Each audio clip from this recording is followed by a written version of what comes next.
Bonjour, saviez-vous qu'il était possible d'ajouter de l'audio, pour présenter les questions ou encore les réponses dans Google Formulaire? Donc, il y a plusieurs outils qui existent. Aujourd'hui, je vais vous présenter, l'application Vocaroo. Donc, à partir de Vocaroo, là, c'est pour soutenir une approche, pédagogique inclusive. Donc, c'est un des principes, là, de la CUA, entre autres, d'offrir différents moyens de présenter l'information. Donc, que ce soit un élève qui soit non lecteur ou encore un élève qui a des troubles d'apprentissage ou encore un élève qui, préfère cette façon-là de traiter l'information. Donc, il peut se faire lire les questions et également les réponses. Donc, pour ce faire, on va écrire la question, donc: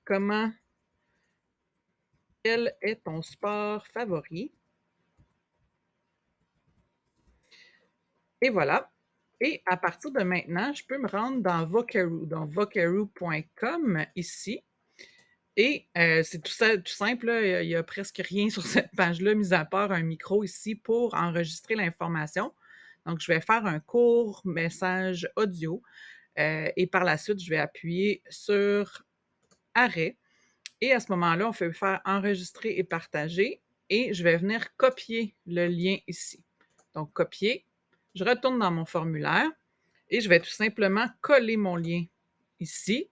Donc, je peux faire la même chose là, pour chacune des réponses. Donc là, je vais utiliser le même fichier, audio.